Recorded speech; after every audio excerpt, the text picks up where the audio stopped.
Bene data bakundwa b'umwami Yesu Kristo, mwese abakurikira izi nyigisho tubahaye ikaze mu biganiro bya SAVEUR DIVINE. Ibi biganiro mu bitegurirwa n'abavuga butumwa bwiza batandukanye, akaba ari umuhamagaro ugendera ku ijambo ry'Imana byanditse mu gitabo cy'ubutumwa bwiza uko bwanditswe na Matayo ibice 24 umurongo wa 14. Kandi ubutumwa bwiza bw'ubwami buzigishwa mu isi yose ngo bube ubuhamya bwo guhamiriza amahanga yose, nibwo imperuka izahera ko ize. Ibi biganiro mubikurikira ku channel ya YouTube yitwa SAVEUR DIVINE. Tubifurije kugubwa neza. Imana Data ari nayo So ibaha umugisha.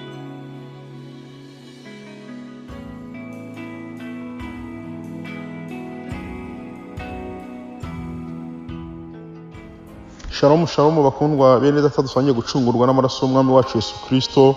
Ndabaramukije mu izina ry'umwami wacu Yesu Kristo, amahoro y'Imana bane namwe. Njye muganira rero muri kano kanya mu BAGABO Joseph, kandi ngarutse ku bwa SAVEUR DIVINE. Nkuko maze kubimenyera rero, buri kimwe tugira insanganyamatsiko tuganira. Iki kimwe turimo tuganira hejuru yo guhiga no guhigura. Ibyo duhiga, ibyo tubwira Imana, mbese turabihugura. Tuzi ko kenshi iyo abantu bageze mu gihe gikomeye cyangwa se igihe runaka, hari igihe bitabaza Imana ukavuga ngo Mana uzankorera iki n'iki, uzamfasha iki n'iki, nugikora nanjye nzakora iki. Nibwo buryo bumwe tujya dukundamo guhiga, ugasanga benshi barahize bitewe n'ibihe bari barimo cyangwa se ibihe bahagazemo, ariko nyamara guhigura rimwe na rimwe bikananirana. Guhiga bibaho rero, ushobora guhigira Imana ariko hari n'abantu bahigira abantu, akabwira umuntu ati nunkorera iki n'iki, nungeza aha n'aha, numfasha iki n'iki, nzagukorera iki n'iki. Umuntu ashobora guhiga ahigira umuntu mugenzi we, amubwira ko hari icyo azakora mu cyimbo runaka cy'ikindi yakoze, cyangwa se amubwira yuko hari icyo azakora nawe bitewe n'icyundi yakoze. Bijyaniraho rero natwe akenshi mu buzima busanzwe, iyo turi mu bihe bitari byiza, iyo turi mu bihe bitoroshye, akenshi iyo umuntu ari mu bihe by'uburwayi, hari igihe abwira Imana ngo Mana nunkiza nkongera kwibona ndi muzima, nzagukorera, nzakuririmbira, nzakuvugira se, cyangwa se nzakora ikindi kintu iki runaka. Iyo umuntu ari mu bihe bigoye, ibihe by'ubukene, ibihe by'intambara, ibihe by'amaga, ibihe bibi, akenshi dukunda kugiramo imihigo duhiga, tukahigira Imana, tubwira Imana ngo Mana nudukura ahantu hakakaye, nudukura muri ibi bihe bikakaye, nudukura muri bino bihe bisa nk'ibitoroshye, tuzakora iki n'iki, tuzitwara gutya na gutya, tuzabaho mu buryo ubu n'ubu. Abantu benshi rero barahiga, hari abahiga bavuga Mana nzagukorera, hari bati nzaririmba, nzagukorera, nzatungana, nzagendera mu nzira zawe, sinzongera gukora inzira kugenda mu nzira z'ibyaha, nzaba umuntu utunganye, cyangwa se nzakora iki n'iki. Hari n'abo ko bazakora ibintu nk'ibi rimwe na rimwe bati nzafasha abantu se, nzajya nsengera abarwayi se, nzajya nita ku mfubyi n'abapfakazi se, nzakora se cyangwa iki n'iki runaka mu nzu yitira izina ryawe. Guhiga ni kwinshi, ariko akenshi kidutera guhiga kenshi iyo kimaze kurangira, rimwe na rimwe igihe twibagirwa, tukibagira ko twize tunyura mu bihe twahize Imana, tukabwira Imana ngo Mana nikora iki n'iki, natwe tuzayishima mu buryo n'ubu. Bene data bashiki banjye rero, mwe mukurikira ikiganiro cya SAVEUR DIVINE, ndagira ngo mbakangurire yuko ibyo twagiye duhiga bitewe n'ibihe twari turimo, dukwiye kugira igihe tukongera tugasubiza amaso inyuma, tugahigura imihigo twahize, tugahigura imihigo twagiye duhiga bitewe n'ibihe twari turimo, cyangwa se aho twari turi, cyangwa se bitewe n'igihe wari urimo. Hari n'igihe umuntu abwira Imana ngo Mana nunkura mu ikintu runaka, nimbona iki kintu cye cyarananiye gishoboye, nzakora iki n'iki. Ndabyibuka hari mushiki wanjye twabanaga umwe, wigeze twasengana, abwira Imana ngo Mana yari umushomeri nta kazi agira, adafite icyo gukora, abwira Imana ngo Mana numpa akazi, nzakora iki n'iki. No gusubiza amaso inyuma tukareba ngo twebwe ibyo twahigiye Imana twarabikoze, ibyo twahigiye bagenzi bacu ko tuzabafashamo nituramuka tugeze ahantu runaka, turi mu buzima ubundi runaka, twarabikoze. Hari ibyo twemereye bagenzi bacu, kora ko no guhiga. Hari ibyo twemeye mu mitima yacu batazi, kora ko no guhiga. Hari n'ibyo twabwiye Imana, twasezeranyije Imana abandi bantu batazi, ariko twebwe tuzi, twarabikoze.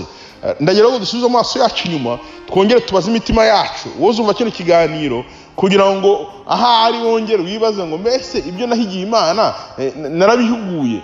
Ijambo ry'Imana tujya ko yuko guhiga umuhigo nuhigure bitwa no kudahuhiga. Burya kugira ngo uhige nuhigure bitwa no kutari guhiga. Imana rero dushoboze turebe niba ibyo twahigiye imbere y'Imana, niba ibyo twahigiye imbere y'abantu twarabihiguye. Twifashe ijambo ritoya tugiye gusoma ahangaha mu gitabo cyo guteka kwa kabiri, ibice byaho 8 n'umurongo wa 12 tegeko mu murongo wa 14 turasoma 30 gusa. Twumve ayo magambo. Tegeko kwa kabiri ibice byaho 8 umurongo wa 12 tegeko mu murongo wa 14.